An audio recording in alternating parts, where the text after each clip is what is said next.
Hi, and welcome beyond the racing line, the Formula One podcast by fans, for fans. Oscar Piastri has won another Grand Prix and has extended his lead at the top of the Formula One Championship.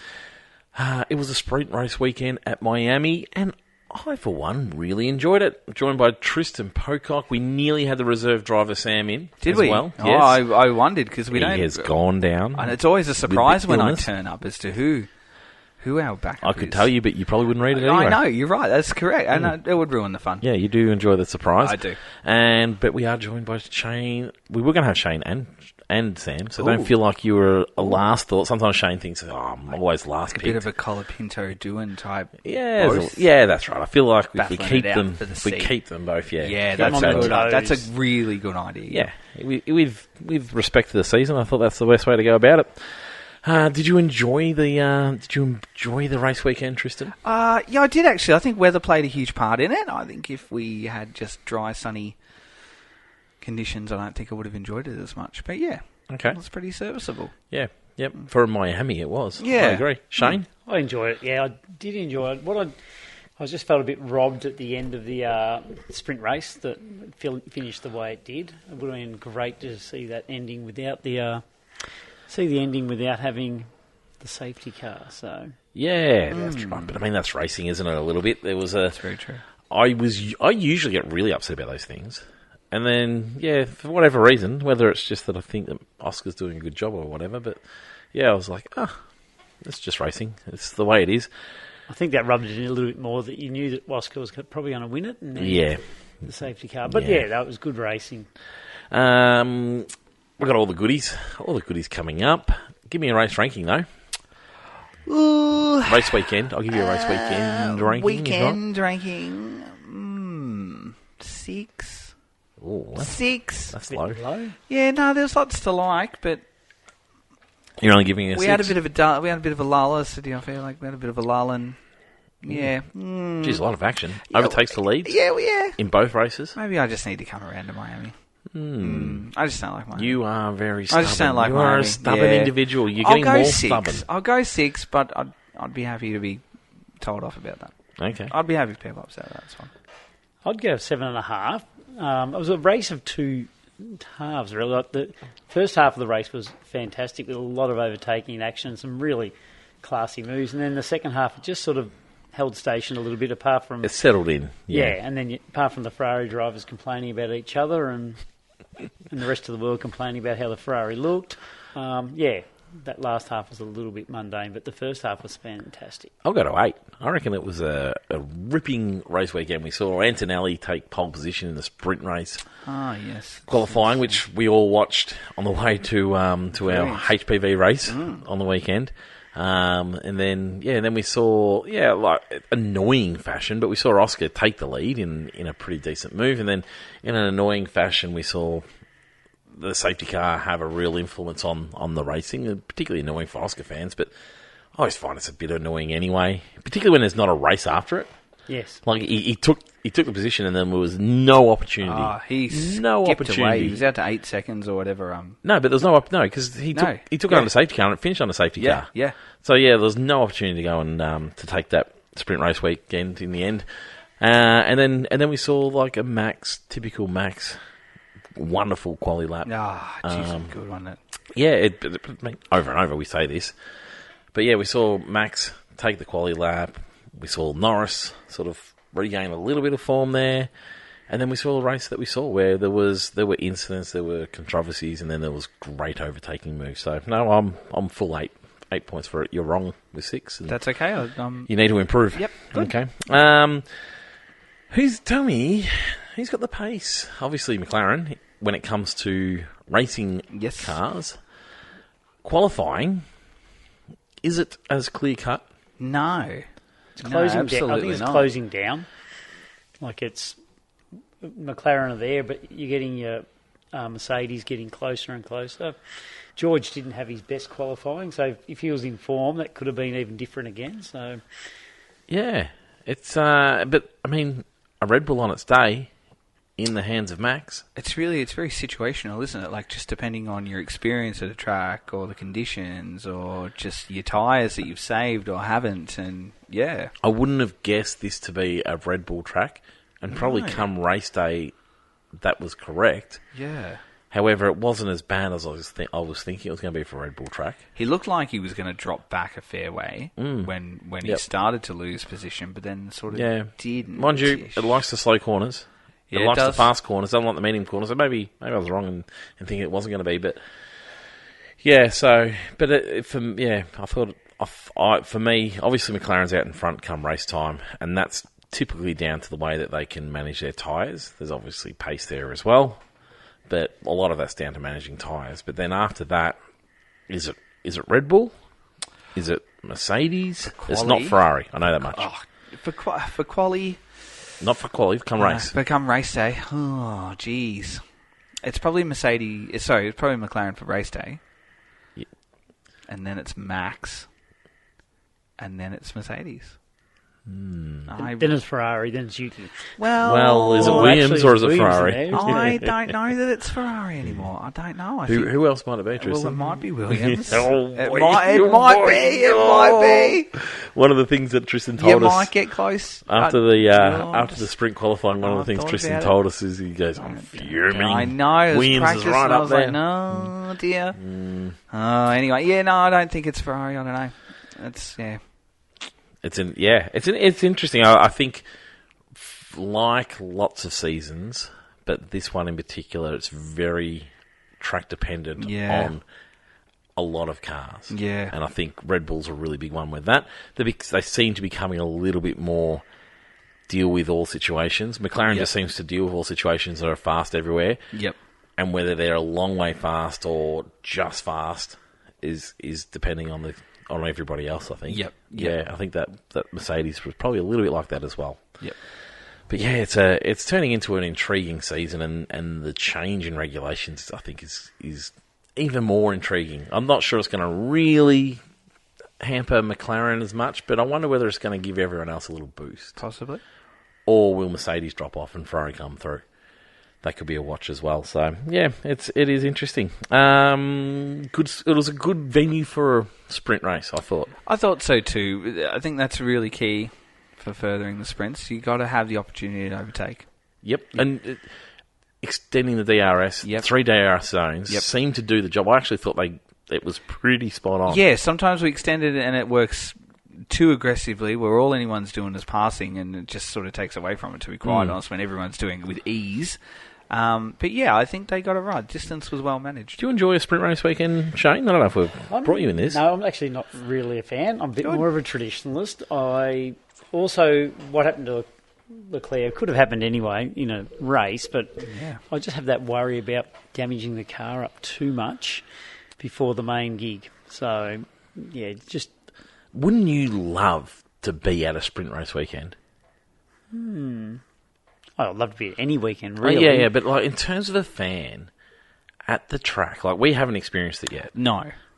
And I don't know if we will experience it, but like that full-on action right from the start, like it puts even that practice session so interesting. It makes it very costly and very important, that first practice session. Yeah, that's what I mean. Like it's such an interesting session all of a sudden.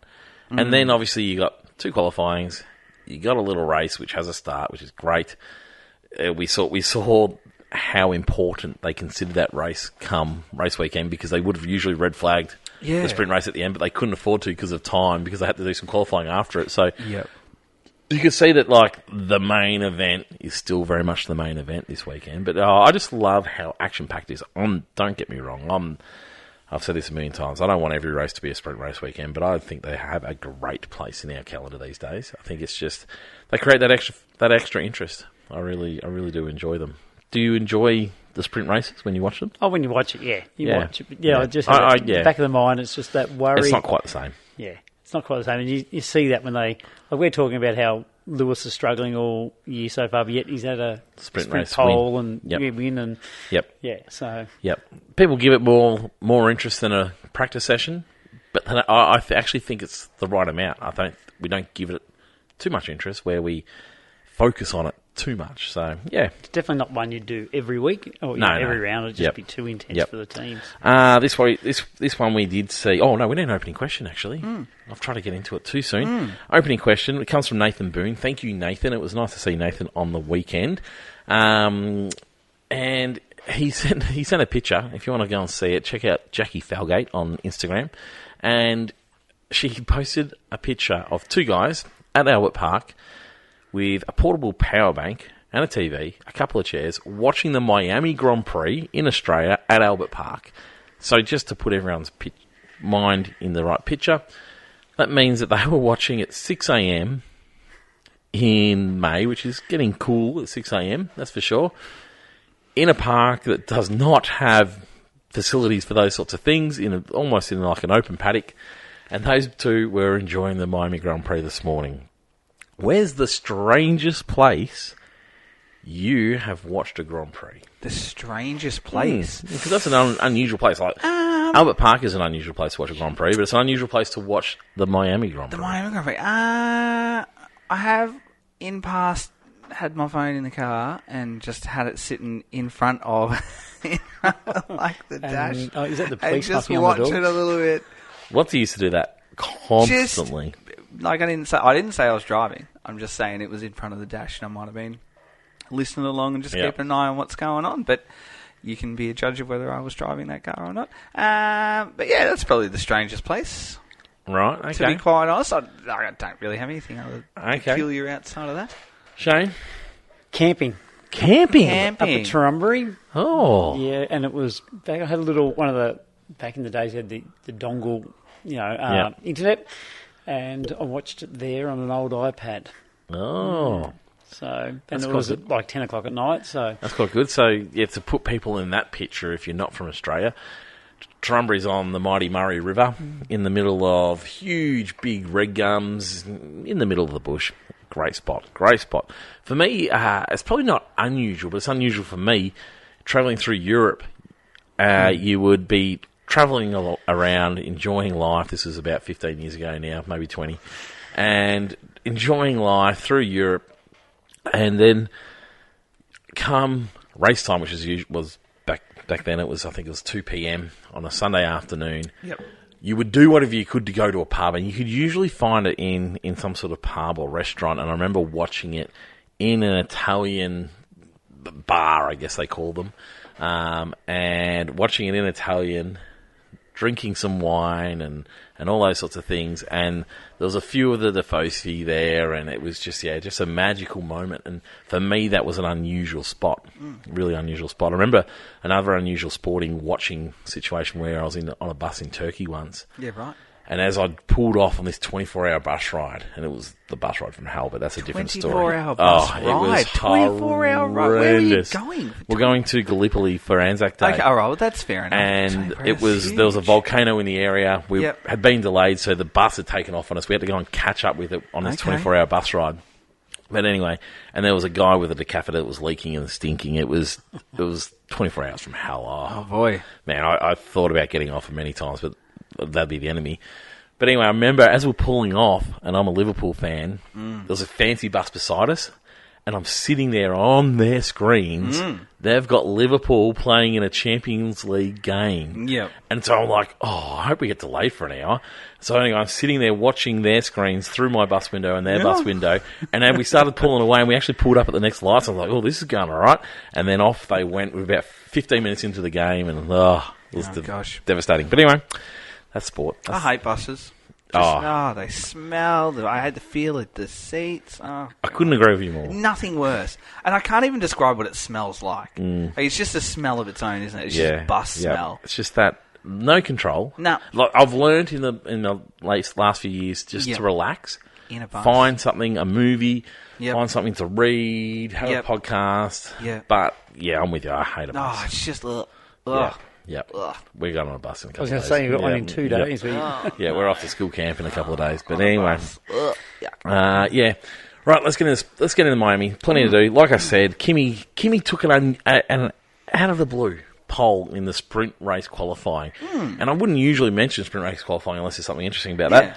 Youngest man to start a race in Formula One. I won't say Grand Prix. No. A race, yes. Yeah. Good, I like that because it's important. Yeah, that we but don't I want to call it a include race. Remember when they used to not let us call it a race? No, it was just the trial or something. I can't remember what it was. Sprint. It was just a sprint and nothing that's else. Right. Yeah. When it was first invented. Yeah. What was it? It was like 2 years, 12 days, and 2 years, 11 days, significantly 11 months, younger. 2 days. Yeah, I was surprised. Super young. So that won't be. I was surprised it wasn't Max. Surely Max that's was young. Yeah, surely that's not going to be surpassed ever.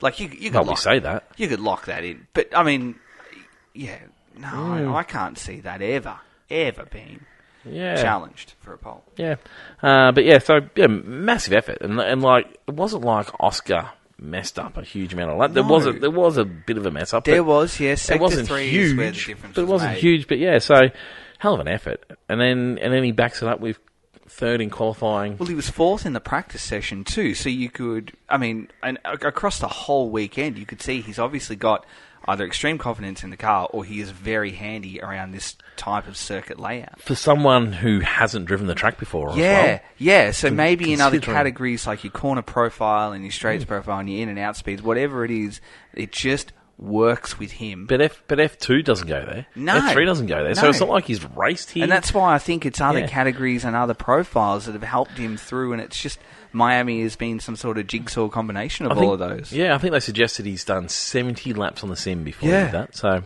hell of an effort. Might be really good at the sim. And it wasn't a fluke because he then pulled it out in the main race. So. Yeah. Yep, that's right. And then we got into the sprint race. It started wet. And a race that starts wet and then dries is always exciting. Out of nowhere. I didn't even know it rained in Miami. I even woke up. I was like, what is this weather? A race that Where is this? That starts dry and goes wet's even better, in my opinion. But so I thought it was a really interesting race. Oscar beat Kimi to the first corner again, like he did against Max, and sort of got the job done. It's his thing, isn't it? We're just learning about what are his little nuances when it comes to racing, and shoving you off into the barrier in turn one in the most polite way possible. Well, he's doing his thing. Like Max is the man who knows where the rules are. Yep. Now that doesn't mean he sticks to the rules, whereas Oscar's a little bit more, I guess, straight down the line where he knows what the rules are and he's going to stick to the rules as best he can. Whereas Max wants to push them and let's just see what happens if I do this. Yeah, it's like he's the youngest child. And you think he's done something wrong, but you can't tell him off because he's always right. Yeah. Straight down the line. And then, so then we did see a drying track and everyone went to slicks. Only with minimal laps to go. I was very much on the fence. Like, McLaren can just stay out here. No one is catching them with this amount of time left. But it was like, you're going to have to. But I'm sure you'd make this work. Yep. And so Oscar came in, and then when Norris came in the lap after, because they didn't want to double stack, we saw the safety car come out, and then he got the advantage, took the lead, took the win. Nothing could be done. Probably the only other big thing to come out of that was the unsafe release in the pit lane from Max into Antonelli, which didn't give Antonelli the pit. No, that's right. Wasn't able to pit and just continued on his way. So 10 seconds, enough for that.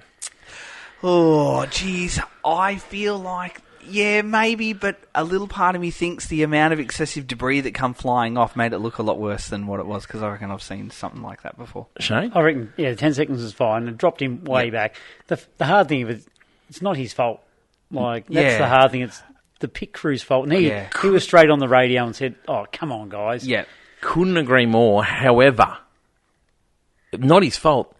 It meant that Antonelli didn't get his pit stop. Yeah. Yeah. That is a huge ramification of Red Bull's mistake. Yeah. No, 10 seconds is so generous in that situation.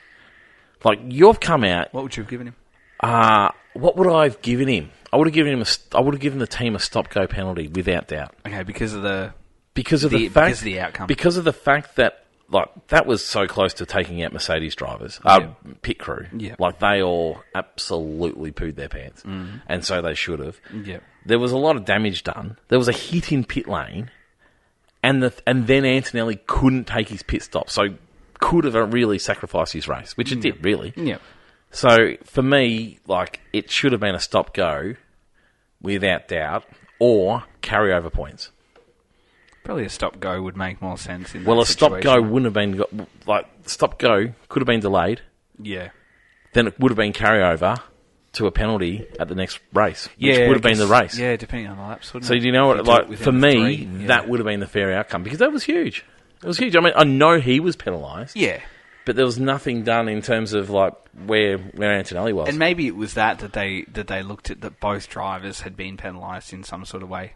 And you're right, Max got straight on the board. Antonelli shouldn't be penalised. No, he did nothing wrong. But then neither did Max, I guess, in a sense, because it's exactly what his team asked him to do. It's a team sport. Yeah. Yeah. For me, I thought that was incredibly generous, and I was surprised Mercedes didn't kick up more of a stink. They've had a lot of problems this year, Red Bull, with that pit strategies, like and the lights not working and things like that. They used to be the team to team beat. Go back to the lollipop man. Yeah, well, they're going to have to do something because whatever's going on at the moment is not working for them. Then we move on to qualifying throughout this weekend, and we had, it was such close margins. Like at one stage, the top three we were within a couple of hundredths of a second. Yep. I just love those close margins, but like I said earlier, Mercedes just do not have a qualifying car that is well and truly beyond everybody else. So to start with, we were thinking, this is Max just being Max. He's incredible. And I think Andrea Stella was saying the same thing. He's like, we've all been putting it down to Max pulling off miracles, but you don't pull off a miracle race after race after race. I know he hasn't done it every race, but that Red Bull's got a good qualifying setup going on. And that's a good car. And but it's really exciting at the moment just how close they are. We get into a race and we see the race unfold. Let's get into the race from here. Oscar's race, gentlemen. Let's talk it through. Starts in fourth. It's pretty messy first few corners. We see Norris come off. He slots in behind Antonelli, chasing down Max, and then he goes to work on Antonelli. He doesn't rush it, which is something Norris has to learn in his racecraft, doesn't he? But he gets the job done, and then he sets about going after Max. He has a little look at Max. Now he starts asking questions. Is Max looking at getting a penalty? Yeah. So this man's head is just so calculated at the moment. He's like, am I taking more risks, or do I wait for the penalty to sort this out? He's just, and I don't know where he thought there was a penalty coming, obviously from what he saw in that first corner or second corner incident. But it's just, he's just a calculated operator at the moment. Take over from here, Shane? Yeah, and you're right. He's just thinking in his mind, do I have to get this done? And then he realised he did, and he got it done on Antonelli, and then got it done after a couple of great laps and contests between him and Verstappen. He got it done. Sort of forced him into that little bit of mistake, and then it was all over. And, in that time, I'm sitting there watching going, oh, no, Lando's closing, and then he got it done, and then it was great to watch the battle between Lando and Max after that, and that was pretty good. Yeah, he was super aggressive, I thought. Who's that? Oscar, just head down when he was chasing Max, especially in that first sort of 5 laps. It was... I'm coming at you. And you often see drivers have a go, we'll drop back, we'll cool, we'll have another go, sort of surge attacks. But it was relentless, and I think he understood the importance of track position in Miami as well, and just kept at it. And it was just, it was a really, really, really well measured, aggressive drive, I thought. So important to get that job done on Antonelli. Oh, yeah. And... So I think one of the criticisms, and we've talked about this already this year, one of the criticisms of Piastri in the last couple of years has been he's taken too long to get through the ones that he should get. Yeah, I feel like we would have got him anyway, though. That's switched over where Norris is now the one that's taken too long. Like, he got the job done on Hamilton the week before, and he got the job done on Antonelli nice and quickly this time. And it's just, that's just a thing that he's doing so well. And you're right, the aggression there. And then he just set about going after Max, and all while doing that, there was that great racing. He tried a few different things, and then he made the manoeuvre work. I mean, it was going to happen. You could see Max was starting to struggle, and as soon as he got through him, he was off. But it was a really well calculated race. Let's talk about, anyone want to talk about anything else? No, I just would have loved to have seen. My thing is, I'm wondering, how much did he keep in reserve at the end? Was that all just genuine cruising, or was he still having that old tyre issue Yeah. where he'd worn the tyres out? So We were messaging, and there was some worry around. I think my comment to you was, can he manage these hards? And that was before he got on the hards, I think. But can he manage the hards? Because that's always like they're usually slightly more challenging. But he obviously made that work for us. I it realised, only seemed to be a couple of laps too that the mediums were better, and then that's then right. the hards were back into it. Yep. So Yep. So it was stellar to watch. I just realised we haven't mentioned what our drink is this week. I know. It's supposed to be in the intro. I need to write it in the intro. It's because it's a Monday, and we did a Monday the other week too, and alright. you were a little bit thrown with I'm everything. writing I it can in see- my intros. You're like, how do I describe it? You're Drink? like my son when he's had a bit of chocolate. You just I don't get know if he's excited. coming or going, Nah, I and get it's excited. just a real roller coaster I do like the Mondays. of emotion. No. Oh, you're not liking it. Oh, it's putting you under pressure. No, not under pressure. I'm You like to do I'm your reading. performing beautifully, but I just like to. I'm a calm person. You're not. I'm calm. And Shane brings some calmness too. I'm not sure which part am I not calm with? 3 episodes ago when you had an absolute tantrum. Remember that? I think it was longer than I three. think it was that 3. was- So That was the first episode, wasn't it? First or That second wasn't, episode. that wasn't our Monday. you've been looser this year. I'm just putting it on the table. I just want to tell you. Excellent. Yeah, you have owned up to that one. Good, and But you as were- you should. As you should. But I'm just saying, just Mondays. I Mondays throw think, you. I don't think Mondays do it. Mondays throw you. It's Well- Mondays. Well, I don't think that was a Monday. It might have been. I don't think it was. Anyway. This drink is Back to the brought. beer. So our drink. So drink around the world. For those people who haven't been following at home, we're trying to have a drink from the country where the race is. And Miller's is our genuine draft, is our drink. I went looking for Budweiser's because they're the typical American drink, and I did do a little research. Which beer do you think they consume most of in Miami? Is it Miller's? No, it's not. No, Oh. to be Coos. No, it's Heineken. I was like, oh, well, that's not even Heineken. from America. So That's not, no. No, and so then it was Budweiser. And I went to pick up some Budweisers because Okay. I actually don't mind Budweisers. Okay, You don't yep. like them, do you? not No, but I could not get them in this joint. They were all sold out. So anyway, I was like, oh, well, Miller's will do the job because they're the last choice. But anyway, how are you enjoying the Millers, Tristan? No. No good. That's all right, but It's just beer. You know how I feel. It's all the same. Yeah, you yeah. could rip the label off, right? You know, you do those blind Coke tests. You could rip the label off, and I'd just be like, "This is all beer." It's just all it's exact you like the same Millers? thing. Not too bad. Yeah, it's okay. It's easy drinking. I remember drinking them back in the nightclub days when I used to work behind the bar. 'cause they were I'm easy excited. drinking. I'm excited for side around. Maybe I'll find out. Well, Actually, England. next round. England will. Next round. Where are we next round? We're Italy. Italy. Oh, yeah. Cider. So cider will be English, Tristan. It's Yeah. Yep. Yeah, so Silverstone. good. Yeah. But there is so many English drinks that we might go to instead. good, Yeah. and that would be unlike you to. When Sam was coming, he was like, "Will I bring Tristan one of my ciders?" I'm like, Oh, yes. "Yes, bring Yes, Tristan please. one of your ciders." Oh no! Look, France, Belgium, Spain, Yeah. Holland. In terms of cider. Yeah, terrific. What No, no, countries no, other no. than UK No. specialise in cider? No, it's just UK. No. Yep. You're not getting any of those France, joints. known as Well, there isn't a French Grand Prix, so bad luck. Cider. Yeah. Monaco. Yeah. Yep. You're going to count that as France? Spain. Yeah, why not? Oh, I hadn't thought about what are we drinking in Monaco? It's going to be champagne, I think. It'd have to be, wouldn't it?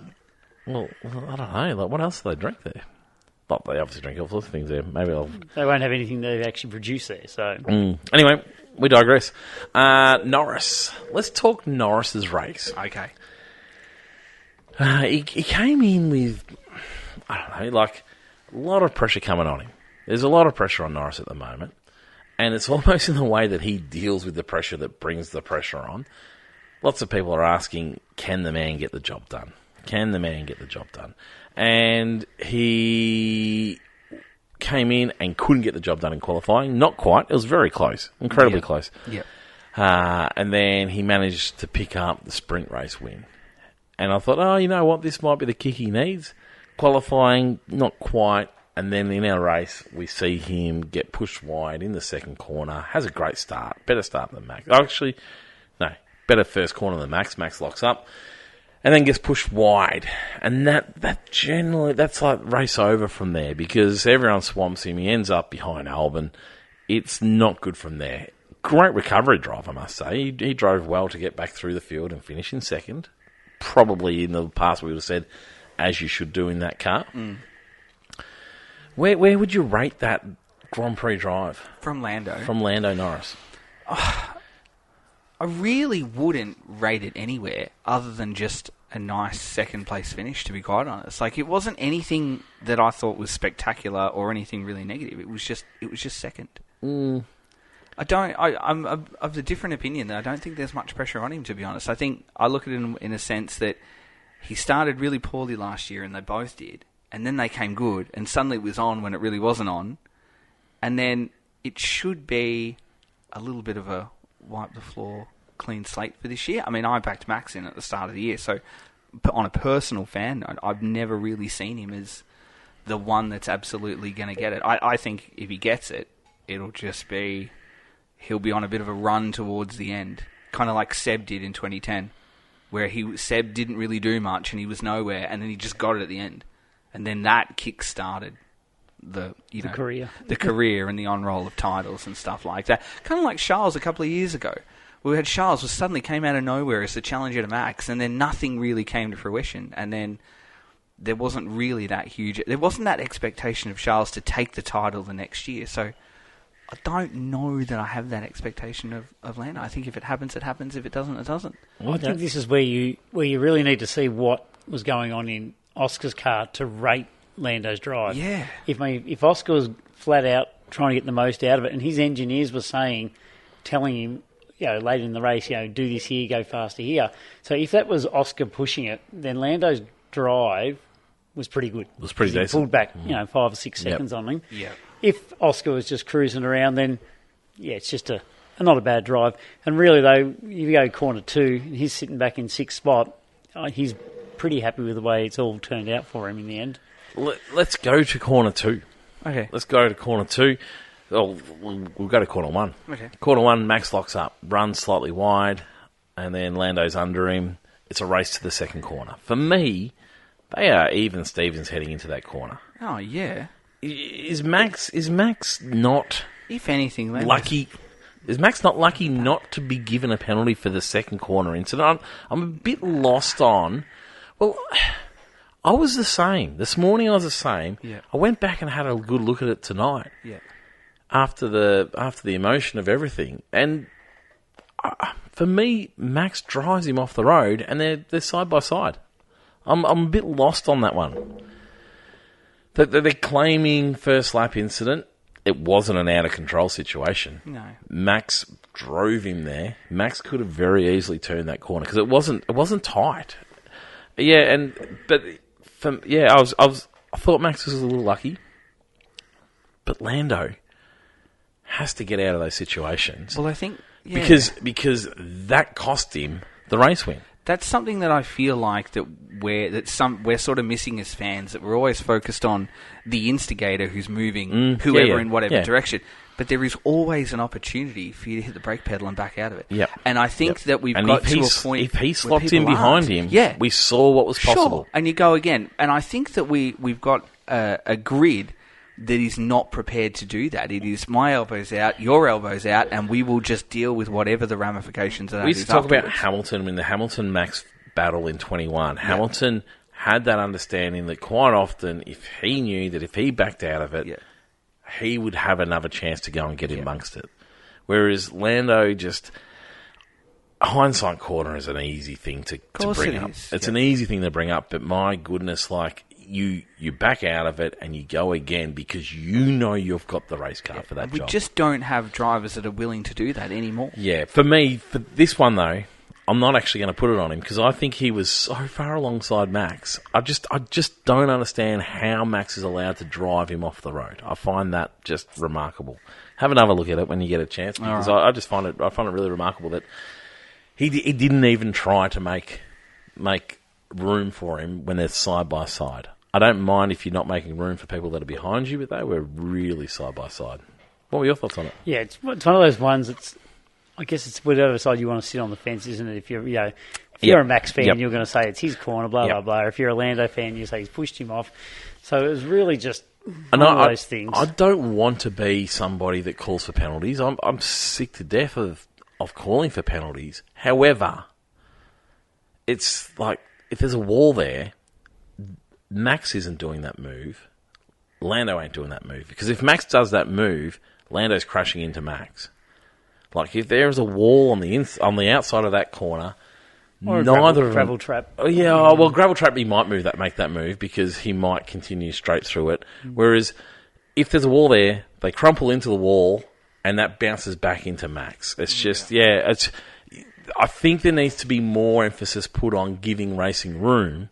But this whole business of, I own the corner, I can do whatever I want to people, I don't know, it just doesn't seem to sit right. I think there needs to be more allowances for room because we have all these corners that have so much space around them. Yep. But it's not the worst one that I've seen, but when I go back and have a little look at it, he's side by side. What more do you have to do to be able to get it? And he messed up the first corner and then lost it midway through that corner as well. But Norris was already off the track. I think cost they would have him the race. If it had been any other lap, they probably would have given you a penalty. Yeah, I absolutely agree. So then Oscar gets after Kimi, and then we see Norris have to do the same thing. Yeah. One thing for Norris for this race, it seems to take a bit longer to get through the field, but he's got, I guess, more to get to, hasn't he? That's true. He's got more to get to. So yeah. So anyway, I think he sort of, I don't know, 16 points. The pressure's there. The season, I had a bit of a disagreement with someone. The season will come to Norris. There will absolutely be opportunities for Norris, I think, throughout this season.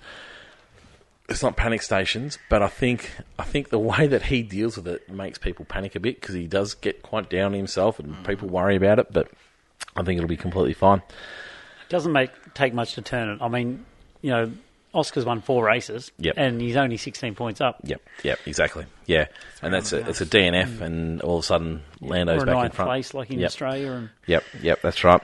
Russell came home in third place. It was like a third from nowhere, really, wasn't it? Did nothing, came third. Yeah. It's the best way to describe George. Came from week the clouds. Week in, week out. Didn't come from anywhere. Did nothing. Arrived third. Hards, I think, wasn't it? Yes, it was. Hards is the story behind his race. Started on hards, and then, got the job done. I think he ran slightly longer. Yep. I think he ran slightly longer. No, he pitted under the virtual. Oh, yes, no, he did too. Yeah, car. so finished. So he had to run longer on mediums then, didn't he? Yep. So, but it was a very George-like race for this year. Turned up third. Yep. Kimi's race. Yeah, yes and no. I reckon the sprint would have started to put a few doubts in his mind, just the way he started that, the way that finished. He didn't get the win. He probably didn't get the racetrack time that maybe he would have wanted, and I dare say he would have arrived on the Sunday I might take a little bit more of a cautious approach here. Yep. But again, I probably just put that down to rookie experience. Yep. You still remember the rookie element of what he does in that Mercedes as well. So I dare say that would have played a part. I didn't think it was spectacular. I didn't think it was a disaster. Yep. It was probably back to where he kind of is because the sprint and quali were exceptional. So it just felt like a letdown after but I think it was probably because of the exceptional qualities that we saw in those other sessions. Whereas if he just sits, 4th and 5th and 6th for every single session, we're probably sitting here going, it's just another nice drive, and he's doing good things. Which is sort of what his season's been, hasn't it? Yeah. His season's been that 5th and 6th. He's just got a better chassis than the other rookies. Yep. It's very much a season of coming to grips with tyre management. Yep. And we saw Oscar go through the same thing in a top team to get to the very top against some great teammates. You're going to have to learn that tyre management. I feel like his races, a bit of racecraft here and there, it's just still coming together. But I really respected his qualifying sessions. I thought they were good, and it was a pretty decent race weekend for Antonelli. After that, we did have Verstappen. We've talked much about Verstappen. Great qualifying car. Probably couldn't quite have the same speed as what we thought he might. No. Come race time, but he was one that got done in with the virtual safety cars, I think. Yeah, he did. Pitted, and he was dropping back, as we said. I thought, God, we're on for 8th here. Yep. But Yep. I think he's making up the difference too. Yep. But you can forgive him this weekend because he's become a dad for the first time. So Oh, yes. Congratulations, Max. Bulletproof as these guys are. On the birth of Lily. Yeah. There would have been a small 0.0% of his mind that would have been elsewhere. Well, just tired. Just he tired. came in late. Yeah. Yep. Yep. So there would have been lots of excitement and emotions around the weekend. Yeah, you can't be critical of his drive for this weekend. Yep. Sonoda, on the other hand, can you be critical of Sonoda in 10th? Was asked to give 8 car lengths of space. 8 car lengths of space was the radio chat. I've read it today. In terms of qualifying? Not qualifying, in terms of race. So during the race, he was asked to give 8 car lengths of space to Max so he could pit. What are your thoughts on that? I think I played a see. huge part. That's a huge ask. That's not please hold stations. That's not please drop. I'm confused. 8 car lengths of what? Car lengths of space on track. So he was requested during the virtual safety car period by his team to give 8 car lengths of space. The statement was, please drop back 8 car lengths. To let Max back in. To let Max back in. Right. So okay. That's not very far. I cannot 8 think of car lengths is not very far. lengths. I can't think of a time a driver has been asked to give up 8 car lengths. Do you think These are modern cars, Roger. These are about 8 metres car long. lengths. That's nearly 20 Do you metres think it was going to make space. any difference in his race? Oh, I think it would have played a part in maybe 1 or 2 spots, but that's a lot to give up. I think he was sacrificed for the weekend. Did well. Still a tick. Scored points. Disagree completely. Still did well. Scored points. What tick. part do you think it was did well? Scored points. Tick. Scored a point Scored in the a race. point. Tick. Scored a point. Tick. I think at some stage we've got to stop going past. Okay, he's doing better than what Lawson was going to do. Yeah, 100%. I agree with you, but I still feel we're not quite there yet. I reckon give it maybe Why? 3. Why not yet? Because the man's been in the sport for 5 years. Because we spent 12 months enduring Perez doing nothing. But that's I know, not. but that's that what I'm shouldn't saying. be that. But that's what I'm saying. As fans and as the team, we endured Perez doing nothing for 12 months, and I mean literally nothing.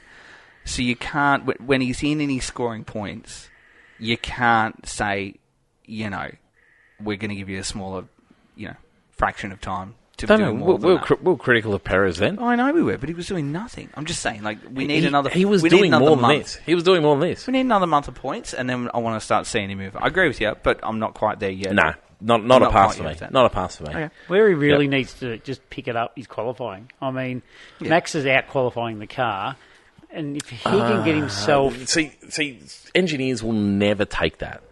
Max is not out qualifying the car. He's getting the best out of the car. It's impossible to out qualify. And he's a freak. Car. He's an absolute freak of nature. Yes, that I can come around with. He's incredibly good, but you can't out qualify a car.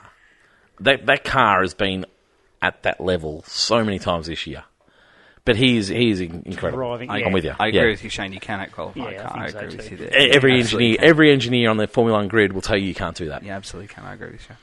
They don't want to admit. They don't want to admit they that would you admit can. that But you can't. designed a bad car. You're or- just getting the most out of it. That human element can add things that you cannot measure in a wind tunnel. But if he can go and qualify 6th and then finish 6th, then that's a pass. okay. But he's just not quite. He's not moving up, and I think that's probably just where that car's at.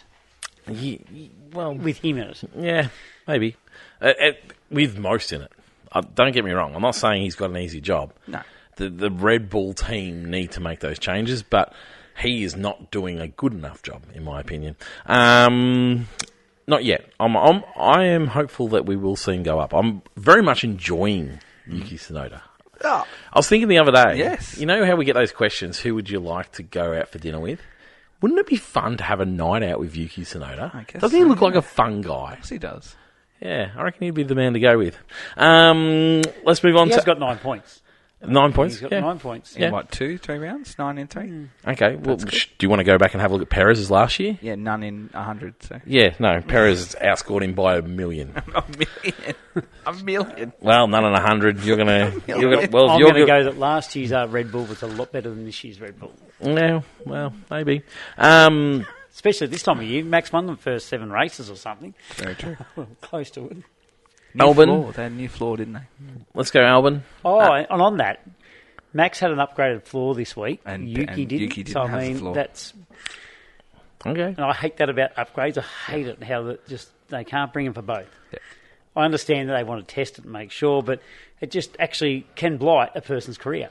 Absolutely, people turn around and talk about Seb and Mark. It never gets remembered after the fact, those sorts of things. Yep. Yeah. And Oscar had to put up with that last year. Yep.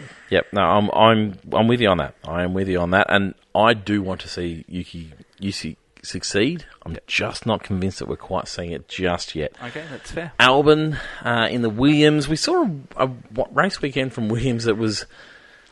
They were fifth and sixth comfortably this weekend. We didn't see the results come out that way for a range of different reasons, but yeah, they were comfortably fifth and sixth. Albon is still getting plenty out of it. Fifth is a great result for a Williams. Very good. Yeah. Very exciting. It's incredible to think about how far they've come. It's real. It's it's all sorts of things like that, and it seems to be not just track dependent. Like, we're seeing some good, solid races at most tracks at the moment. Science, when I thought that he might have finally sort of broken into where he needs to be, just a few little mistakes here and there. What was his big issue for this race? But at one stage he passed L1. Oh yeah, there was a lockup. Yes, there was a lockup. He had a lockup too that shot him off. I think it was in quali, wasn't it? Yep. Something like that. Yeah. They're just continuing on their way. It's a sort of season that is just going to be so beneficial to start the season this way, because all those teams around them are all going to shift focus, if they haven't already, in the next few weeks. Next 5 rounds minimum. Yeah. Maximum, I reckon. There's going to be a real shift of focus. And so they're just going to pick up a bunch of points from this season and take a lot of momentum into 26. Yep. I agree with you. So it seems like the things that James Vowles is achieving is really fantastic for that team. Leclerc. Oh, no, sorry. Yeah, we talked about both Leclerc and Hamilton. I'm ready to fire up Ferrari today. Let's handball it over. Tristan, talk about him. All right. I said last week that it was borderline becoming a failure season. In what are we? We're round 5? Yep. Round 5, round 6. I could almost put a line through 2026 for Ferrari. Almost. And on face value after this round, they look in danger of dropping behind Williams. I'm with you. I want to get through the next triple header, and then I'll be with you. Fair. I cannot see anything improving from this point on in time to the end of the season. You know they'll win Monza, don't you? Not even They right might now. Win, not win even Monza. remotely close. If they win Monza because they've got which they usually do, they've got a track specific package. Because my God, you'd be going home in a body bag if you don't win in Monza and Ferrari. Let's be honest. But that always seems to be their turning point. They can't afford to turn at that point this year. There is, for me, there is no turning point. Like, this year is done. It is a line through it. Like, to see Sainz out racing Lewis, like, they would be sitting there scratching their heads going, what is going on? I thought their radio calls, their strategy calls, their race calls this weekend mirrored Sauber and Alpine and some of the ridiculous calls that they've had over the last, 12 months. Which seemed to be out of their program, didn't it? Was hideous. Fred Vasseur, we were singing his praises. Fred Vasseur, he's fixed the team that can't be fixed. They're on the right track. And now they're not. And now they've gone back to it. They've fallen down a dirt road and they don't know where they are. We saw Hamilton. Let's remove the fact that they just seem slow for whatever reason. Yep. There seems to be, each time you listen to an expert, there seems to be something else that's dramatically wrong with that car, and that's where we're going to get the fix from it. There's no fix. But yeah, so the car's too slow to start with, and then they run opposite strategies, which is, I don't mind that. You can run opposite strategies, but then you go and don't apply any sort of strategy call that matches or any sense that matches whatever tyre compound you're on and what your driver is doing. Yep. I cannot applaud Lewis enough this week for calling it out in the way that he did. And a lot of people on socials and commentary around it saying, he shouldn't have done that. He's still learning the team. He needs to know his place. Or they were just having a laugh at it, just going, this is sass. But his frustration on the radio was 100%. What should they have done? Absolutely justified. What should they have done? Exactly what Lewis said in the first place. They put him on hards, let him through. I don't know why an organisation like Ferrari need to wait 3 laps to make that call? How do you not know? Was it only 3? It seemed like longer. But it was still... It did feel like longer because we were caught up in the radio chatter constant. But you know you're making that call. You know where your other driver is. You know you've got a split strategy. How do you sit on the wall and say, we'll get back to you? We're not quite sure what we're doing here. Like, make the call. Everyone can see it. The armchair expert at home can see it happening. And it's the right call from those people. It is a failure this year. It's an absolute failure. I really wanted Fred to get on the radio, and I don't know what I wanted him to do. I feel like I wanted him to get on Toto style a couple of years ago. I've never heard Fred on the radio. No, but I really wanted that. I wanted him to get on and just do something. I wanted him to see him get off the pit wall and go and march into the garage or grab a strategist or come here and just take control of what was nothing more than a horror situation that every single time someone did something, it got worse and worse and worse. And it was an absolute debacle. I think in the end, Leclerc would have hung with him. They should have let him go, and then seen what he could have done. And Leclerc probably would have hung behind him anyway, and then re-got him again. But still, even Charles looks off the pace. Like, Charles doesn't look like getting a podium anytime soon, at all whatsoever. I couldn't except find for the last race. Yeah, but like, if you were going to sit down and go chalk him in where Charles's podium's going to come, chalk me in the Ferrari win. They're the last team you'd be putting on your list. You'd put both Mercedes in, both McLarens. You'd be putting Max in. You could even throw Yuki in. He's looking more likely to get a podium. And it wouldn't be a shock if he did that. But I'd be shocked if I see a Ferrari win for the rest of the year. I really will be. I really will be. Yeah, I have that... Charles' race strategy is all about letting the race come to him. Yeah. And so it's not working. No, well, but for his... I can understand him not wanting to let him through. Yeah. But they were right. Charles was pulling Lewis along with his DRS. But Lewis had the hard tyres? The race strategy was let Lewis through straight away. Lewis had the mediums on at the end. Yeah, Lewis had the mediums on. He started on the hards and then finished with the mediums. Yeah. So, but this race strategy was let Lewis through straight away to see what he can do. Yeah. Don't do that hold up because that wrecks everything. But Lewis was being dragged along by DRS. They switched him around and all of a sudden... Charles has been pulled along. They could have done that to at least find that out, and then it would have sort of so shut go Lewis up and work it all out. But yeah, I did feel for Charles a little bit because his race strategy is all about, I'm on the hards now, let them come to me. Hopefully by the end of the race, I'll have the tyres to go and get them because they're all on the mediums, they're going to run out. It's a challenge. It is a real challenge when you split strategies like that. If as a team you're going to split strategies like that and you know that you're going to be close by, you're going to have that plan ready to go. You've got to know it. Yep. You've got to know it. And we magnify it because it is Ferrari. Yeah. This isn't a brand new team on the grid at all. And I really hope at the end of the year, it's sort of got to... I feel like it's a bit like Gunter was. You know, when we talked about Haas at the end of last year, and we said if they want to be a serious team... You've got to do something different. And then we removed Gunter for whatever reason, and we brought Komatsu in, and we got serious, and we started seeing success. I really hope Ferrari do that with their strategy, that at the end of the year they sit down and go, it's got to that point where it was funny, and now it's not funny, and we need to make a really hard call because we actually can't accept this anymore. Yep. I really feel for him. What's going through Lewis's mind at the moment? Like, you know...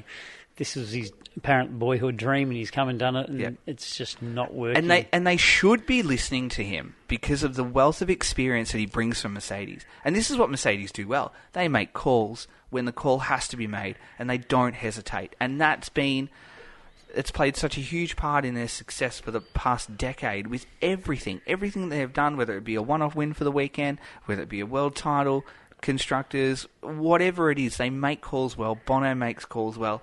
And what Lewis is doing at the moment, he's bringing it to team going, please, like, look what I've come from. I'm trying to give you some sort of new wealth of knowledge and experience that you can apply to this team. And they're not taking it on board. I feel like they're not taking it on board. I feel for him.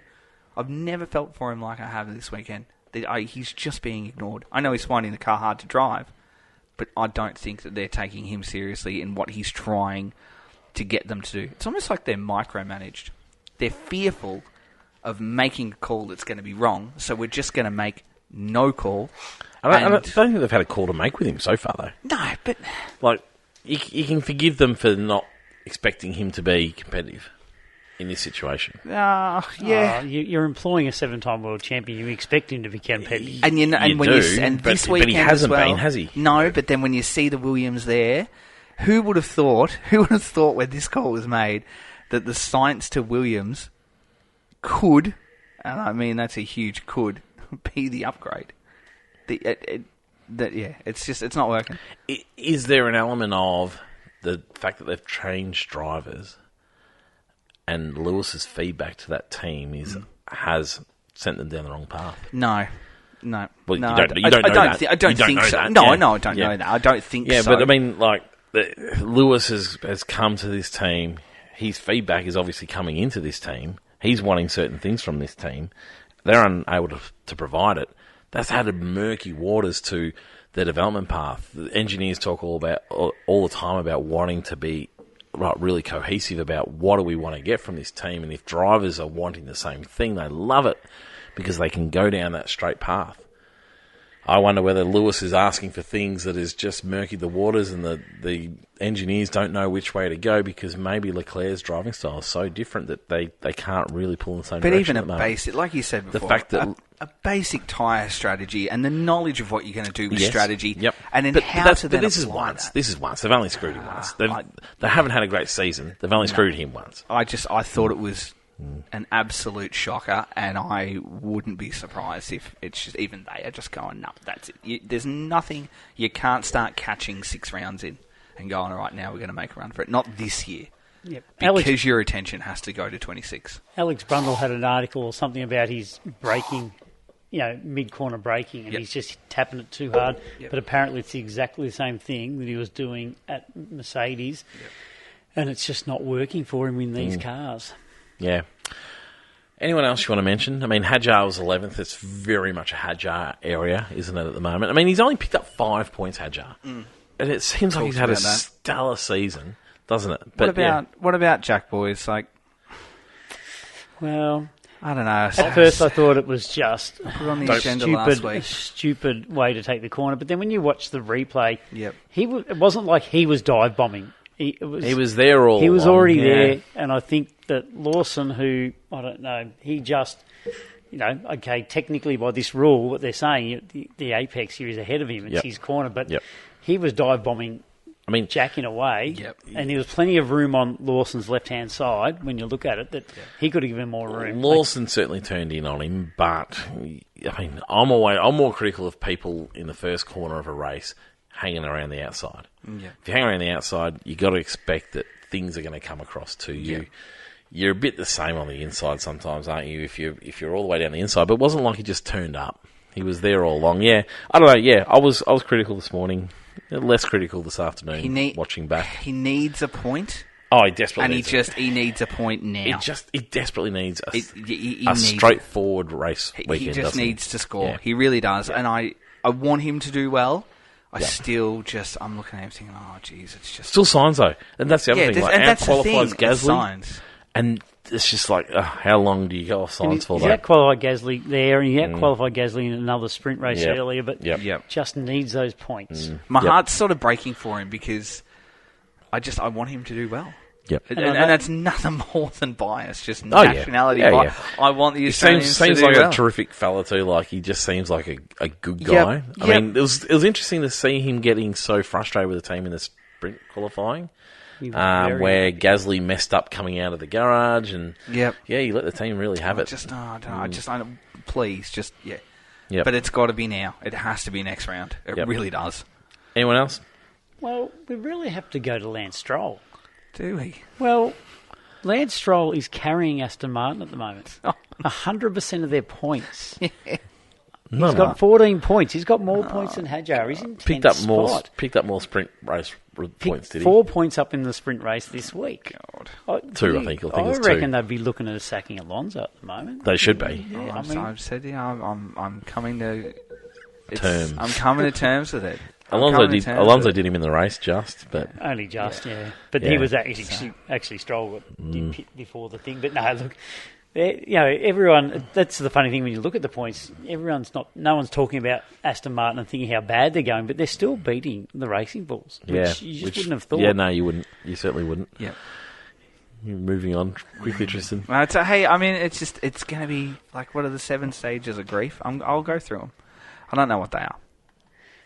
It wasn't around for the rookies really, because you had 4 of the rookies not finish. Oh, not Yes, fantasy. I know. And then it was just like, have you seen that episode of Deal or No Deal where the contestant successfully eliminates like 1,750,000, 250,000, and just in chronological order from most. That was my fantasy this week. It was Jack, and then it was Bortoletto, and then it was Lawson. Yep. And I'm just like, no, stop. And then it was just bang, bang, bang.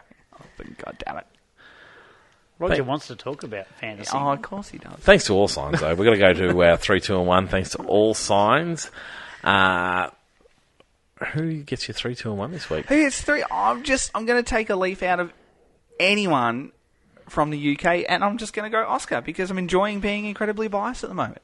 I'm just enjoying it. I'm going to embrace it. 3 points for Oscar. 3 points to Oscar. I'm going to give 2 to Antonelli because it was just a fantastic weekend, and the sprint quali was joyous to watch, to be quite honest, as much as I was like, oh my God, Oscar didn't get it. It was a great joy to watch. And then, I don't know for one. Look, you'd probably have to give it to Max, to be quite honest. Max? Because he still put it on pole. For going backwards. And he still did the weekend really well. And became a dad and was there late, so you got to take that into account too. Probably could have even given it to George. There's quite a lot I could have given 1 to, but I think I'll give it to Max. Yeah, you got that wrong. I'm going 3 for Oscar. 3 to Oscar. You can't go past him, I think, with a second and a first. And, Yep. 2 to L1. Yeah. I thought great drive, even though his sprint race wasn't as good. But yeah, go 2 to L1, and I'll go 1 to Kimi. 1 to Kimmy. Yep. All right. Yeah, for me as well, 3 to Oscar. Can't go wrong with Oscar. It was, I mean, you say that you could give it to lots of people. I wasn't overly thrilled with lots of people. But Oscar, I mean, outside of qualifying, probably a fairly decent weekend, and just the moves getting made to take these wins and then going about managing that race result at the end.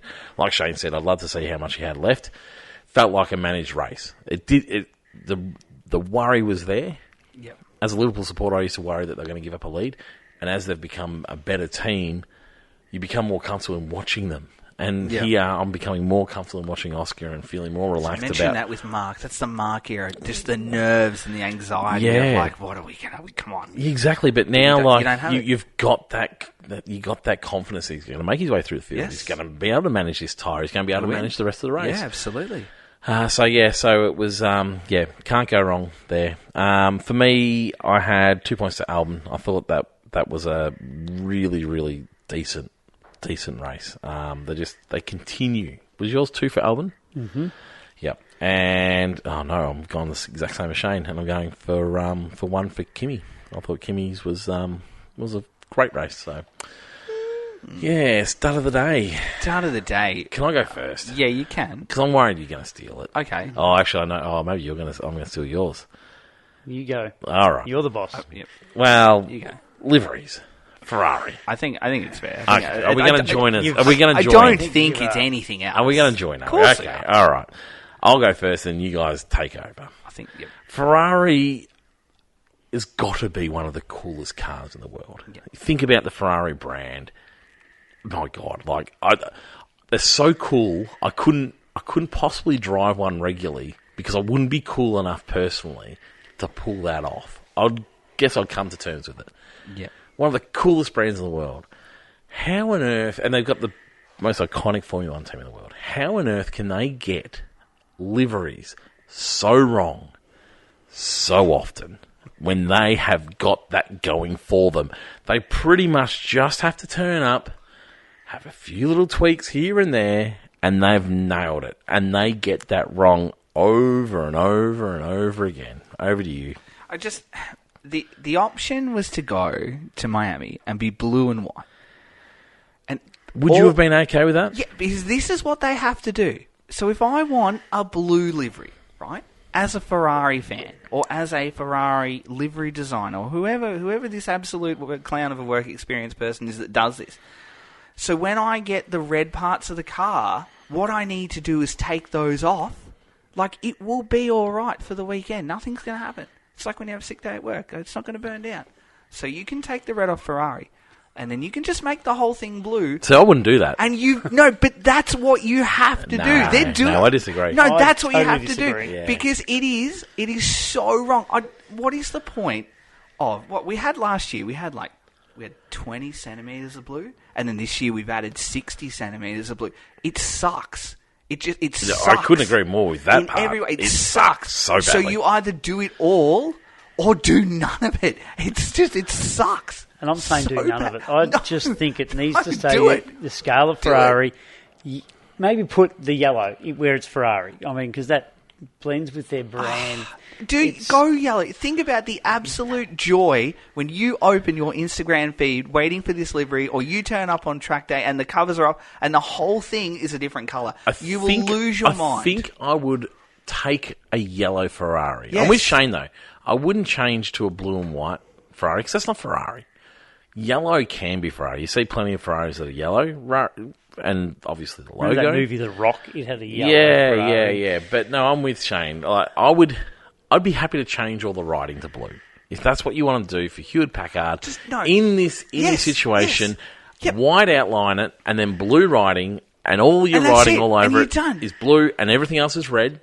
Okay. Tell me, last round when we went and we saw the Red Bull in Suzuka, the round 4, we went to Suzuka and we were like, my God, that is the best Red Bull of all time. See, I think that's challenging. It was beautiful. I think that's challenging because beautiful. Red Bull, while they don't change often, but they do it properly. They do it properly. thing. Whereas Ferrari's a little bit different. You've got to be red. I will allow yellow. They didn't go and get the shark fin of the engine cover and go, just make that bit white. Look at our special livery. It's not special. It's ridiculous. This shit was it sucks. Red So with a cutout of blue and white on it. It was like when you're building Lego and you can't find the yeah, right colour. It's run out of Roll on pieces. top. Yes. It's like when you're at a service station 11 o'clock at night and there's a Ford Falcon that's green with an orange bonnet and a blue front end. It doesn't make sense and it sucks. It does, it's a Ford. It sucks. It's just, there is no other doubt. My hero of the hours, though, I'm going to go liveries into a second one. I thought the Steak and the Saubers nailed the livery for the first time. I'm incredibly critical of those. But with what was the green spilt paint? I can't actually say I noticed it on track, though. Absolutely. They didn't get much airplay. No. They got it right. I know, for the first time they got it So, right. well, I think that's what they should have started with. But I hope they keep it now. I hope someone in whatever their livery department goes, keep that. Oh, it was fantastic. That's the frustration about the special liveries. I wouldn't go too far. It wasn't that good. No, I hate the Steak and the way it looks. I despise I know. everything about it. I know they've made an improvement there. I wouldn't say it's that good. Oh, no, they got it right. It is correct. Okay. It is correct. Tick. And even the racing ball, the pink, that was nice. Nah, been done. That was nice. Been done. It was nice to have Boring. it back. It was nice to have it back. But yeah, I think if you... It was nice to have it back. You get that livery that you love that's a special livery and you wish that it'd stay. Yeah. And it's sort of like, yeah. But do real diehard Ferrari fans actually want to see a different livery? Like, I would think no. No, probably not. Probably not. And they're probably the team that could get away with not doing it. I mean, Red Bull have got away with special pretty much liveries keeping the same. are no longer special, are they? No, They're overdone. They are overdone by quite a margin, I think. I think, I'd like the Racing Bull, if it was a really unusual for them to make that change, maybe it'd be a bit more impressive, but no, I thought it was a bit whatever. Hey, really quickly. My hero of the hour. Yes, go. Sorry, I didn't think I have one. Interviews on the truck on the way to the podium. Because Miami have played around with this in many scopes. Yeah. This was good. I liked it. The Lego cars. That was my hero. Oh, see, I didn't. I thought, is that where you were going? No. Oh, I sorry, I thought that's where you were going. You know, when they do the after Yeah. race interviews, Jensen Button did it on the back of a semi truck on the way to the podium because you know how they got to move from the finish line to the podium because Miami is this big course where you got to go around. So yeah, they put him on the back of the truck and they did the interviews on the back of the truck. Got it done in one go. Like kill two birds with one stone. Yeah, I thought it was quite good. Unlike Las Vegas where they just sit in a limo for a little bit. Yeah, it's just this weird time. No, I quite liked it. Yeah, so I must admit I didn't really see much of the Lego cars. Quite funny, How wasn't it? good. So It was. I'm gonna have to go and watch. a driver parade where they drove around in Lego cars. Oh, I didn't realise it was a driver parade. Yeah, that was the parade. So the truck. I thought that's where you were going with this. Oh, with no, the truck. no. So the truck was gone, No. And, see, I saw all the Lego cars, and I just thought it was just like some Yes. sort of, you know how like it was a display. But you know how Sky Sports do their silly little games with the drivers. yep. I thought it was part of that. I didn't realise it served the purpose of the parade. Neither They're did I racing until down the the track parade and came George is out. cutting the corner Yep. and then they start banging into each other. And Max, Right. And Max was really serious at the end of it. Look, they really need to check the course for Lego. They need to check the course for Lego. Yes, you know, because the parts, and I've seen fallen off the- photos. I'll have to find them and send them to you. But I've seen photos of what the cars look like afterwards. They're trashed. Oh, now I need to go and have a are look. I didn't realise that it served that purpose. I thought they were just doing a silly little advert. How much fun! And they would have been. They're promoting the Lego sets. Absolutely, hands down, they will be. Yeah, that's fine. But the drivers were having fun. All right. I have never watched This a driver is- parade. Well, Lewis, Should this be yeah. done at every race? Absolutely. I adored it. I absolutely adored it. There could be injuries, but I don't care. You know what? It was fun. It was lighthearted. The drivers were having fun. I was fixated on it, and I just wanted more of it. I thought it was one of the best things I've seen this year. Well, Lewis said Hands it's down. the best driver parade Yep. he's ever done. Most fun he's ever had on a I'm driver gonna parade. have to have a You look. have to watch it. I don't think if we have moments at the end of the year, I could nearly put this at 1 or 2. I thought it was unreal. And you always talk about kids and young people coming into the sport. yeah. Like I think Yeah, of yeah. H. Yep. If he was watching that with me this morning, and Yep. saw the drivers in giant Lego cars. Well, I'm at Big W tonight buying whatever Lego car he wants, and probably 2 for me, which I'll probably be doing on Thursday. Oh, I like it. I like it a lot. Let's go to F1.5. F1.5 now. Right. Now, Come on. I don't know. I don't know if I should do this because I'm not a horrible person. You are. But we had someone send in to us via DMs another person on social media who has jumped on F1.5. And the way that they did this reel on Instagram was almost, and this is the thing that frustrated with me, because I'm okay if other people do F1.5. That is fine. Like, you know. Are you? Yeah, I'm okay with that. I'm okay with people talking about Okay, F1.5. I'm okay if you want to have a go. It is at like squarely that. ours. It is squarely ours, but if you want to have a go, like, you know, flattery that you love it and you want to have a go. But the way that this was portrayed and explained and put to this person's Instagram reels and viewers was almost in the exact same way that we do it in every single facet. And I was like, The explanation. what are you doing? The explanation, the spreadsheets, the way it was calculated, the reason why, the unpacking of the podiums. I was just, oh man. You might need to get to the trademark office. Well, that's that's the... Jay has been very vocal about this, and I didn't realise he was as passionate about as F1.5 as what he was. So, anyway, it's, just be warned if you are on social media. You may need to get onto this bloke. I might have to. He might actually bring you and some just more say, listeners. excuse Well, me. that's what I said. I said, I don't need to sue. I don't need to cease and desist. I would love... Just credit. I would like some money. Just credit. I would like some money. Well, I'm not convinced he's making money. I wouldn't How many be- followers does he have? Probably none. I haven't gone that Probably far to none. worry about it. I didn't like his hat, his stupid hat. Anyway, get your own ideas. F1.5. We are ready to go.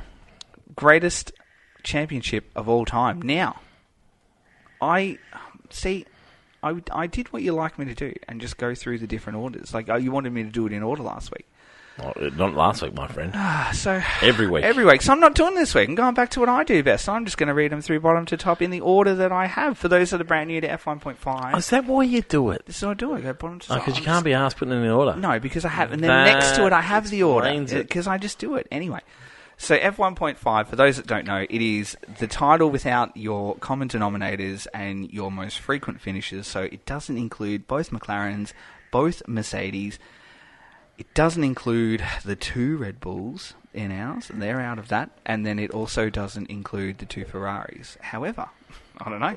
At Ferrari's pace, it's a fluid championship. Fluid championship. However, at Ferrari's rate, they might find themselves down in as well. This guy even promoted. He said that you can be promoted out. That's what we say. Anyway, bottom to top. Looks a little bit like this. I'm going random order, and then I'm going to give you the actual order. Call out to old mate on the Insta. Get in contact with us. No, don't. Get in contact with us, and we will come up with some sort of partnership. That's fine. You can promote our F1.5. I don't know about We'll be able to find if he subscribes to this. And we will Maybe. even have you on. I'm Will more we? than happy to have him on because he's probably doing the things that we should be doing on the socials. He's doing those things on the socials that we should be doing because we never actually post anything other than on here. And so we'll have him on. Yep. We'll come up with a partnership. But reach out to us, my friend. All right. Fastest lap is back as well, so we do little things, little 800 nuances that points? make You it. didn't No, it's say just it? 5. Oh, okay. I said just 5. Hell. Look at this sash. You can tell he's getting comfortable being Oh, here. and I like He's it. throwing I like out it. shade. It is ridiculous. It's ridiculous. We threw it out of the championship. It should be not in this one. It's ridiculous. All Anyway, right. we've got to give Tristan his 5 Liam points. Lawson, 35 points currently. Isaac Hadjar, 73. Gabriel Bortoletto. You can put a line through him. He's not making any inroads. He's still there. He's on 8 points. So that is, for all intents and purposes, you are done. Mm-hmm. You are done. So it still will be part of it, but that is finished there. Nico Hulkenberg, 8 points for the weekend, sits on 32. 32 compared to 8. 32, yeah. Jack Doohan. Oh, that's big. Yeah, he had a 14th this round, which, that's pretty good because he was going... Hulk's run, he's started on fire in Australia. 15.14048, whereas Bortoletto's gone 420.101. Sounds like a phone number. Jack Doohan, not setting the world on fire, 19. That's not great. Out of 0 interest, this round. I was going to say 0 this round. 0 this round, 1 last round. So it's been not a good fortnight. Pierre Gasly picks up the 10 this round. He's on 62. Fernando Alonso grabs 6 points on 38. Lance Stroll grabs 4 on 43. Behrman gets none. He sits on 61. Ocon's picks up 12. Science picks up 18. And Albon picks What was up Ocon on 25. Ocon was on 77. So was there no points for the sprint? No points for sprint. No, this is just main. This is just main show. We don't include sprints. Because Lance would, I know, but he didn't. So sorry, Lance. Anyway, now I'll give you the running order.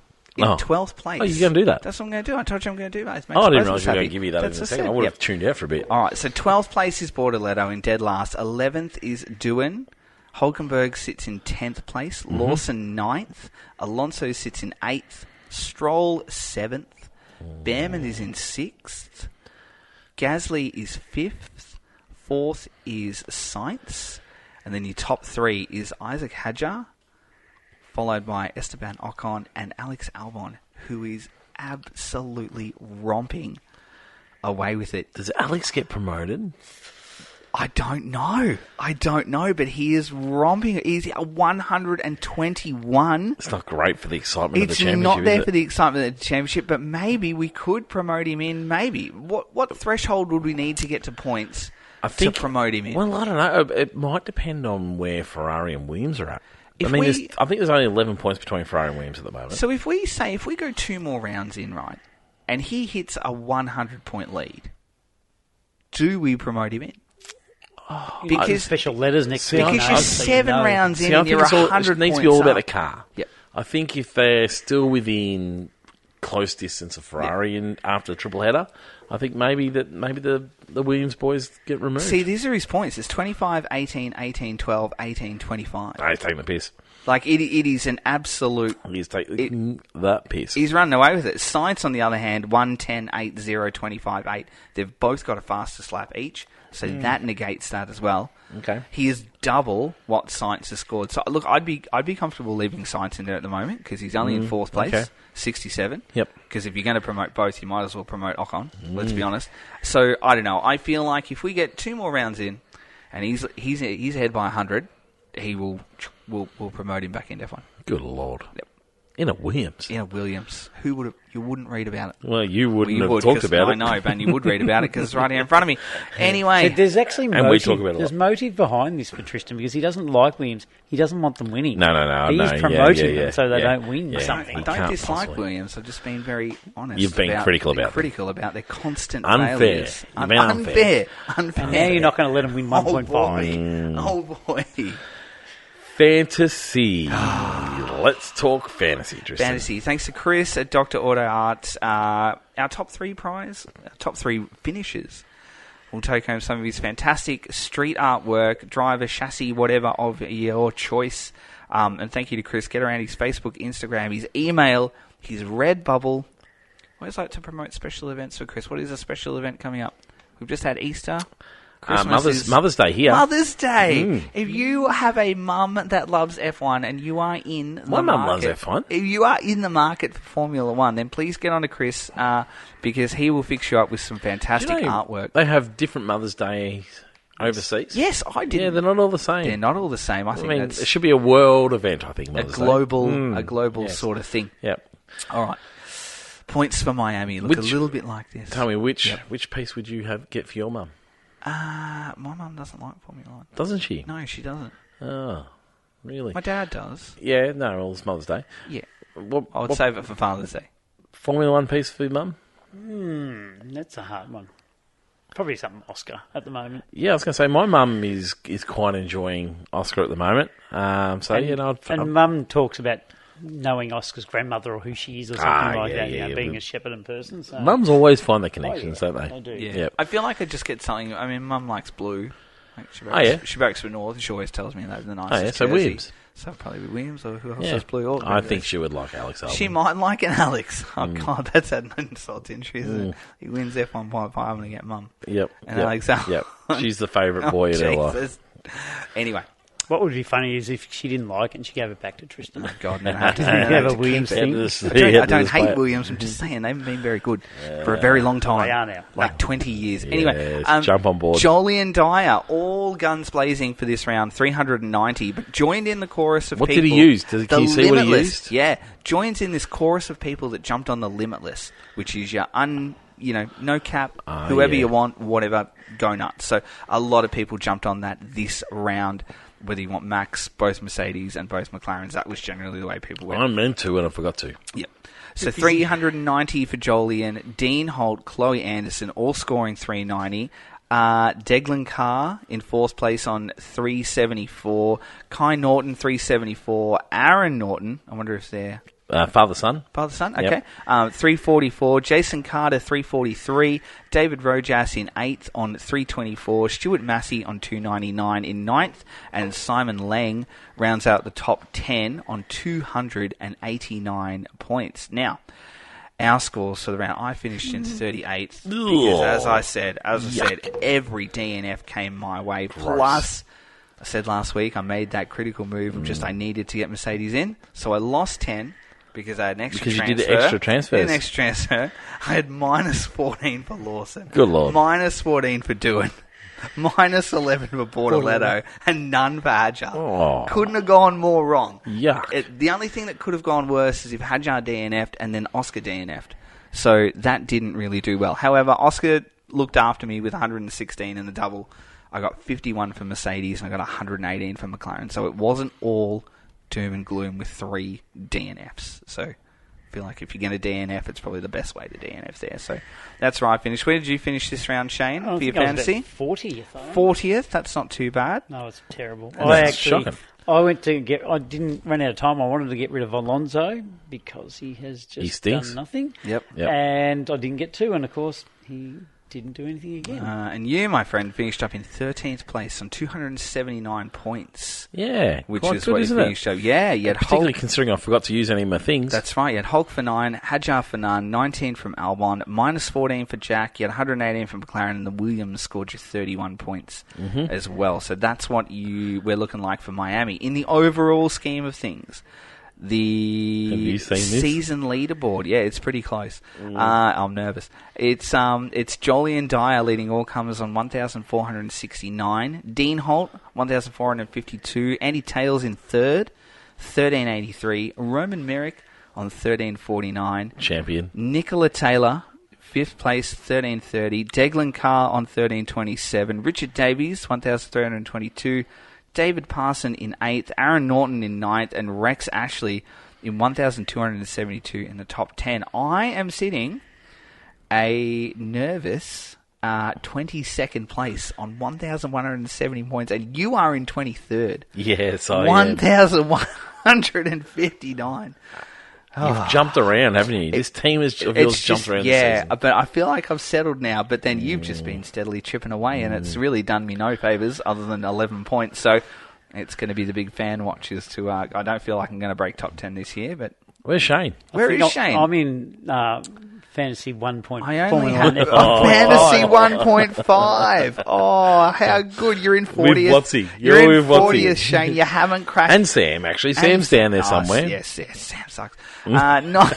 982 points. You haven't even cracked the I'm 100 aiming ton at there. it's progress, not perfection. Well, you're last doing year neither. I was probably at about 100 points at this stage. So Yep. How long have we been doing this is this for? A long time. 5 years, you reckon? Fantasy. Yeah. Fantasy's been 5 years. If you need 5 years to tell me that you're making progress, and no, you've I made none. haven't. Been No, that's doing me it for too. Oh, that's you. Yeah. I've been doing all the I heavy think lifting. I think last year was my first okay year. Other than that, terrible. Yep. Last year I said them at the start and never looked at them again. yes. And this year's pretty similar, apart from adding that chip in that you advised me to, Yes. which was a disaster. Yes, Yeah. that's what I Tristan's do. fault. Lead you down the Yes, garden you path in did. the wrong way. Now, that's fantasy. Thanks to everyone, and thanks to Chris as well for all your fantasy contributions. Now, I did predict again this round. Did you do predict? No, I forgot. I absolutely... I thought it was our off week. In all of my fantasy, I absolutely botched it in every way, shape, and form. I got one correct out of all of them. Oh. Literally, I did roll the dice and gamble on a couple because I thought, well, we What don't are the have a questions league. this week? Well, Tell I'll me. go through Okay. it for you, all right? And we can just assume you're All wrong right, in we'll all just of them. assume. Well, I was. Predict the podium. So I went Oscar, Max, Charles. Did you consider that you're correct? Well, I got Oscar right, so I got 10 because That was your correct. double. That was my Nearly. exclamation Okay. mark orange. Okay. Like you got a bit of it. Yeah. All right, who'll finish ahead in the sprint? Gasly, Ocon, Stroll, Hulk. I chose Ocon, and it was Stroll. Oh, I yeah. was never going to pick No. that. Never going to pick that. How many different teams will score points from the sprint? I went 4. It was 6. Who'll take pole for the sprint? I went Oscar. It was Max. Who'll qualify highest? This is the question I got correct. Who'll qualify highest for the Grand Prix, Lewis or Kimi? And I said Kimi. So I got 15 points there. Then how many classified finishes? I said 19. It was 16. Will there be a VSC? I went yes. No, will there be a safety car or VSC during the Grand Prix? I said yes, and there was no.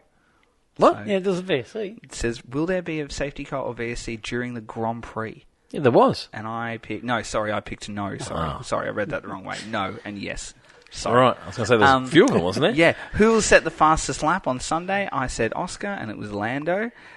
This is the one that I rolled the dice with. I'm obviously a Williams fan now. Which team will record the fastest pit stop? I picked Williams. Well, they have been known. Because it was going to be 40 points. They have been known to go well. It was Sauber, Oh, was it? which would have netted you... I think it's like 60 you would have netted. Oh, and I wow. rolled the dice with the double chip there as well. So. Well, I guess if there's no pressure on No, you, you can do a good absolutely pit stop. not. That's right. And then question 10, which team will score more points for the weekend, Alpine or Racing Bulls? And I went Racing Bulls, and it was Alpine. Was it? Yep. Oh, points. Oh, Points across the weekend, so it yeah. would include the Yeah, other I wonder ones if they too. both don't score I don't points. know how that ones work. So anyway, no There you go. good. So let's predict, which is, Yeah, I forgot. I don't know, give or take predict. News. Let's get into some news. Let's start with the Cadillac launch.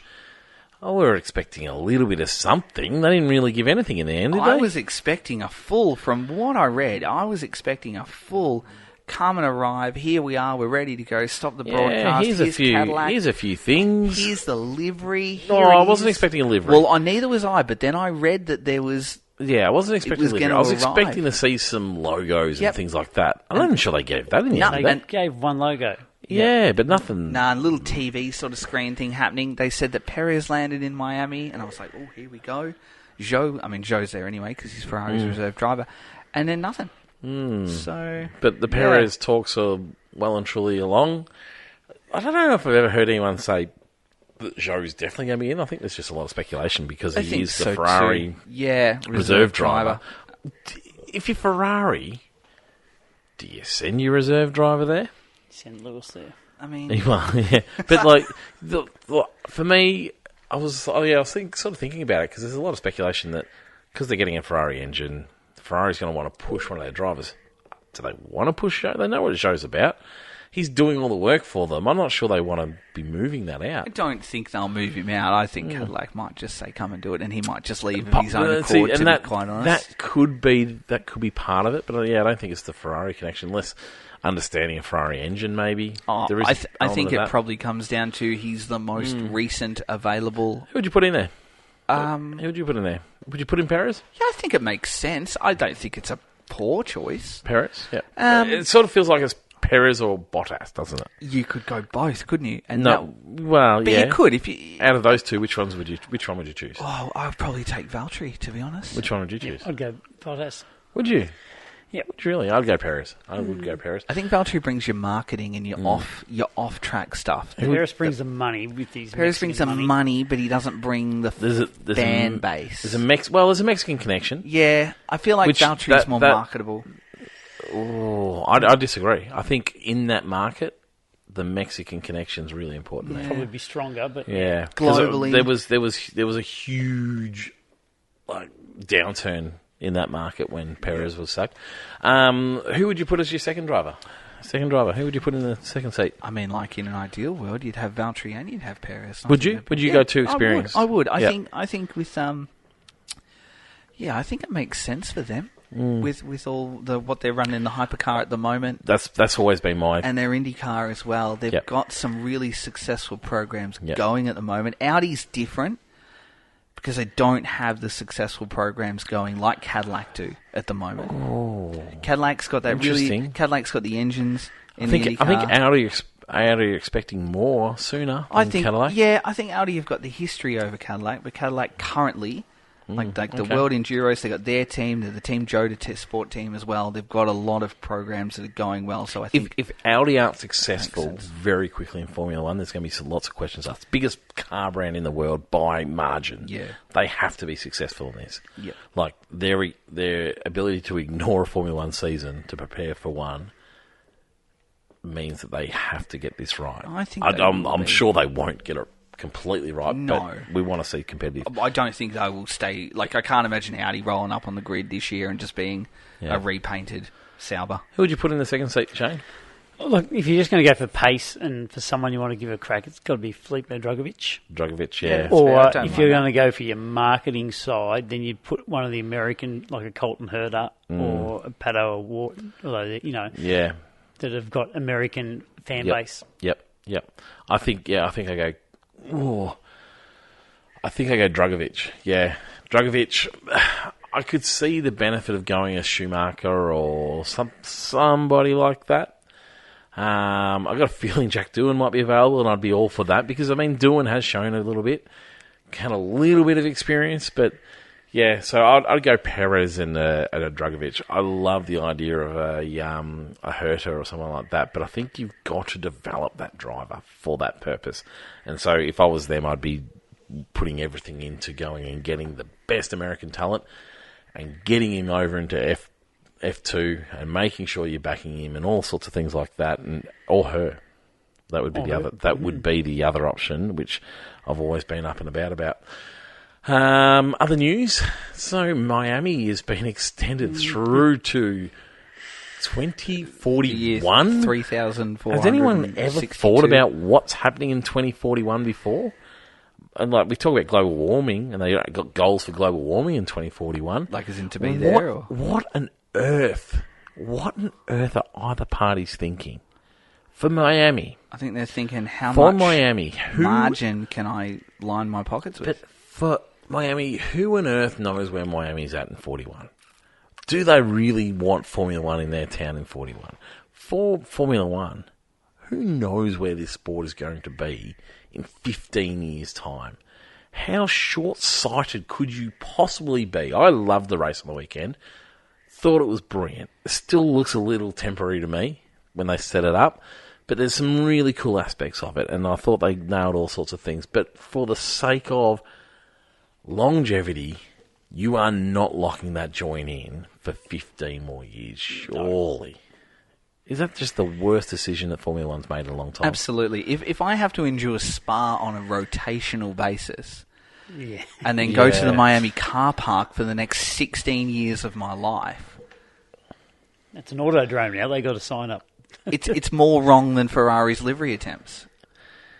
It's an atrocious call. It's an atrocious call. I can't think of a worse call for them. There's just no need. I understand that they want to sign things and they just want that American market. 3 races. But then, like you said, is it going to be there? Because the Netflix market is dying.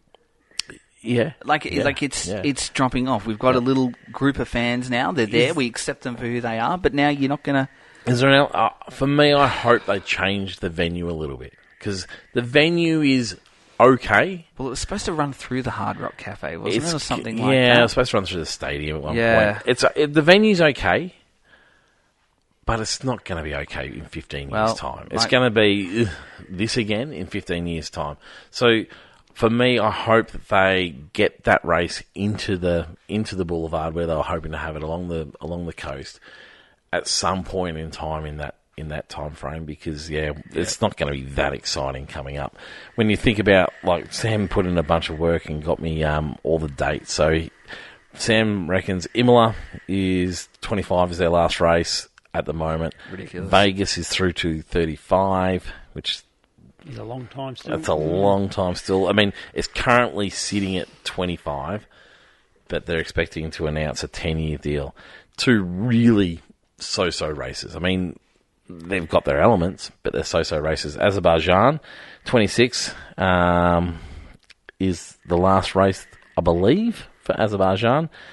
Who would have thought that I'd see the day where I'll miss that? That's the last one. We'll I've wait come and around see. to Baku. There is a little bit of Baku. suspicion that might be one that does get cut.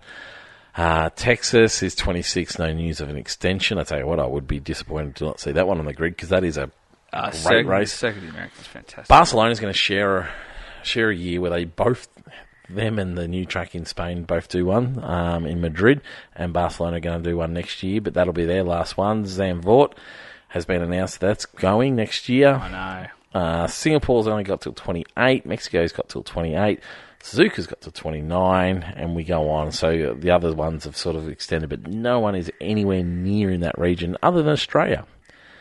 So 2037, which is interesting, isn't it? And they continue to be the season opener until 29. So, so it's it's a bit disappointing. It's a bit disappointing. Any other news you want to talk about? No. That's about it. Shane? No. Tell me, is Monday thrown you? Is there a fan frenzy out? No. Oh, boy. It's not. I haven't even put it out. You know what? Sam's not here, and Sam is going to be losing his marbles. We don't have a round next week, so I'll put fan frenzy up as normal. Are we going to catch up and do a fan frenzy and then maybe together? we can just do a little mini fan frenzy. And those, I'm okay with that. Those super creative ones that we like to do?